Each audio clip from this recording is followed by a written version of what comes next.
Everybody, John Seiler here, behind the news. I'm here with Ollie. It's in Huntington Beach, about 2:10 p.m. And we came down because he needed to go see the vet. Oops.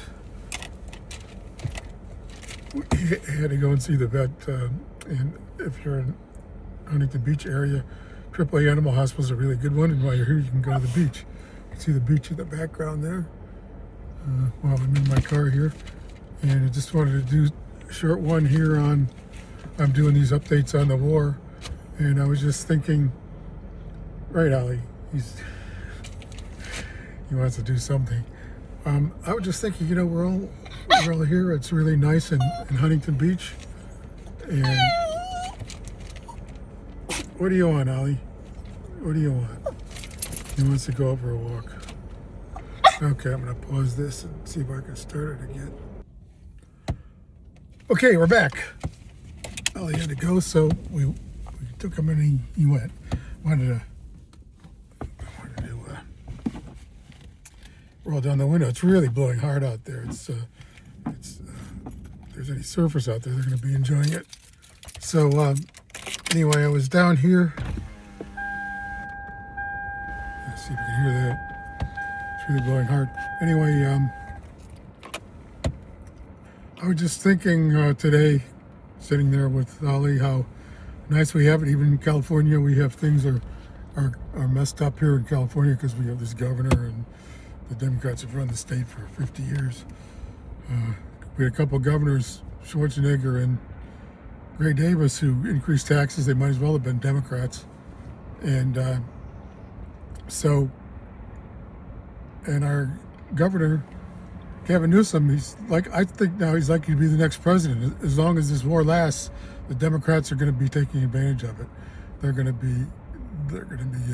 They're already against it, and this thing's going to get worse and worse and worse. Gas is real high now.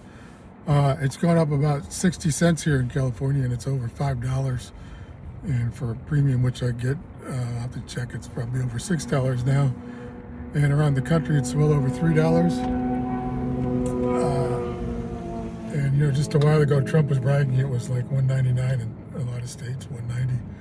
Well, that's gone. And the Wall Street Journal yesterday had this editorial saying, well, if oil is 92 now, I think $91 or $92 a barrel, it was 2 months ago it was $55. So it's gone way up, like 67%. Check my math there. And so Wall Street said, well, in 2014 it was over $100 a barrel, and gas was higher too, and so on.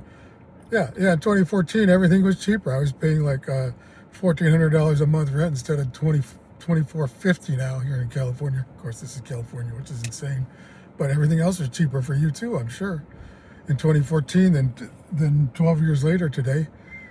So what are they talking about? But I was also thinking, in the Middle East, whatever country they're in, they're really suffering too. And Israel's getting bombed, Iran's getting bombed, the Gulf states are getting bombed, mainly our bases there. And who knows? The whole thing is going to blow up. I saw a thing today. Israel started bombing the oil tanks in Iran. And if Iran does that for the Gulf states and for Israel, then what? Then it's even worse than ever, because those things will cost billions to make new tanks. In the meanwhile, even if there's some peace in the war, it's going to take a long time to fill those tanks up to get everything back to normal. It's going to take years. It's going to take billions, maybe trillions of dollars. In the meantime, gas is going to keep going up, and that's what the Wall Street Journal didn't say.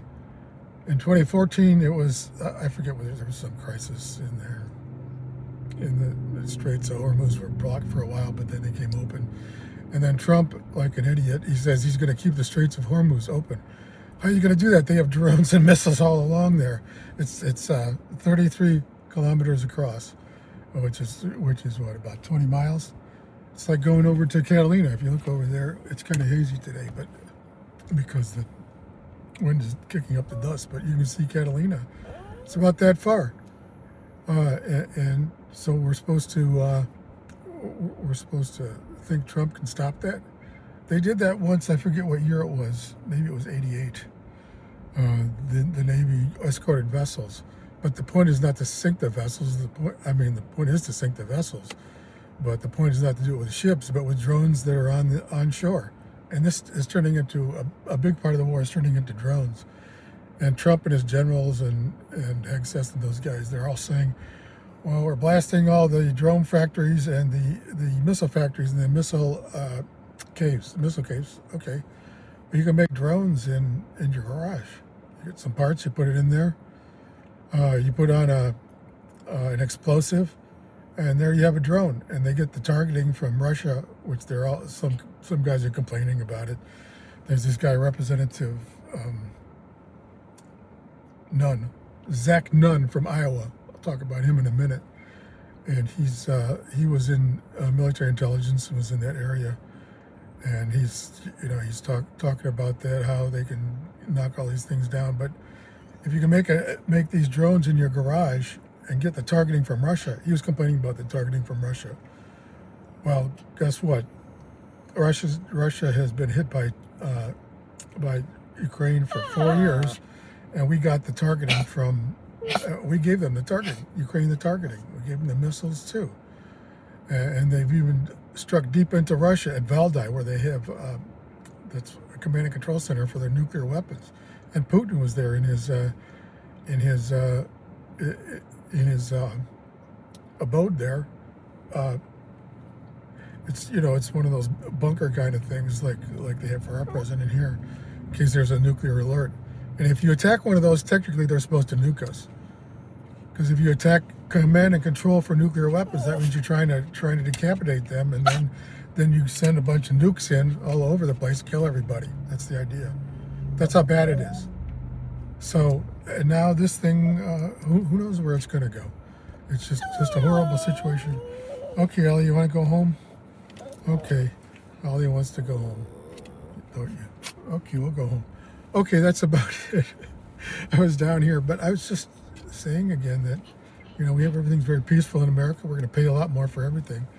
Good chance we'll have a recession with oil that high, because it affects everything. All the diesel trucks, the delivery trucks that deliver everything. Your restaurants, they're going to go out of business. A lot of them were wiped out in COVID. Some of my favorite ones here were wiped out in Southern California, and that's just us, though. But those people over there, they're dying. They're dying in Israel. They're dying in Iran. All because Trump, over and over, he said, I'm never going to do this. I'm a deal maker. I may have the art of the deal. I'm going to make deals. I'm going to have peace with Russia in 24 hours. What about that? If he had done that, then that would have taken us a long way toward this, because, as I mentioned, Russia's allied with Iran, and China is too. We would have some peace around this world. But he was unable to do that. Instead, he said for 10 years, peace in the Middle East. Bush and Clinton, they did it. They brought the wars there, and I'm going to bring peace. Well, where's the peace? Well, it's peaceful down here in Huntington Beach, but we're going to have to go home because we've been here long enough. So everybody, have a great day. I'm going to go home and put this up in a little bit. And so this is my update. I think this is day SitRep day 8 of the war. And I also go members to like, subscribe, and save, and comment on this. And at my Substack, johnseiler.substack.com, I had some good stuff there this morning. And every day I'm going to do this till this war ends and we get it over with. And let's hope it doesn't go nuclear somehow and ends up blowing up the world. That's a nice thought. So I hope you have a nice day. Bye.